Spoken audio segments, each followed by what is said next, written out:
नमस्कार, मैं खुशी और आप देख रहे हैं हिंद सागर। आइए नजर डालते हैं आज की बड़ी खबर पर। दिल्ली का जंतर मंतर शुक्रवार को आरक्षण व्यवस्था के विरोध में हुए एक बड़े प्रदर्शन का केंद्र बना। सोशल मीडिया के जरिए लोगों से की गई अपील के बाद बड़ी संख्या में प्रदर्शनकारी यहां पहुंचे।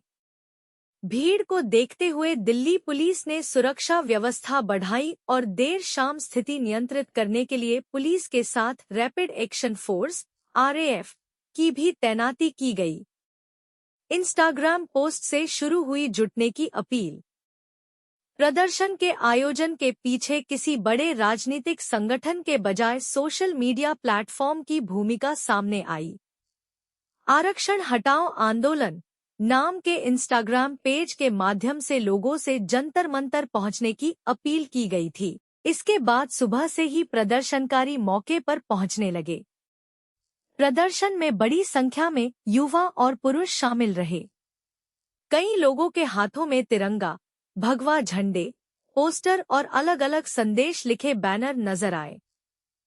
प्रदर्शनकारियों ने जाति आधारित आरक्षण के साथ साथ UGC से जुड़े नियमों पर भी सवाल उठाए और नारेबाजी की। आर्थिक आधार पर सहायता की मांग।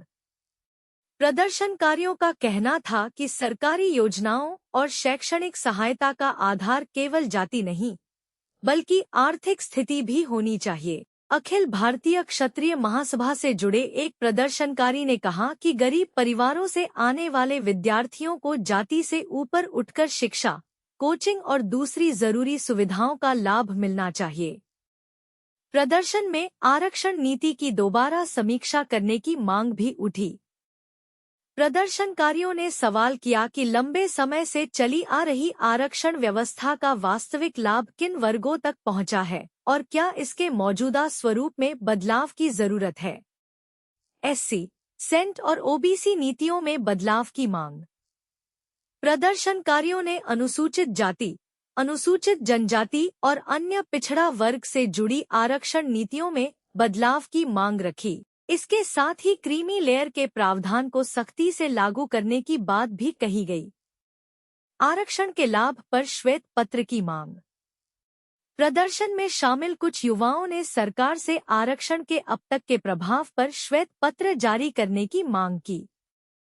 उनका कहना था कि सरकार को आंकड़ों के जरिए यह बताना चाहिए कि पिछले कई दशकों में आरक्षण का लाभ किन समुदायों और समूहों को कितना मिला। कुछ प्रदर्शनकारियों ने SC और सेंट वर्ग के भीतर भी लाभ के असमान वितरण का मुद्दा उठाया। उनका दावा था कि कुछ समुदायों को अपेक्षाकृत अधिक लाभ मिला है, जबकि कई अत्यंत पिछड़े समूह अब भी पर्याप्त प्रतिनिधित्व से दूर हैं।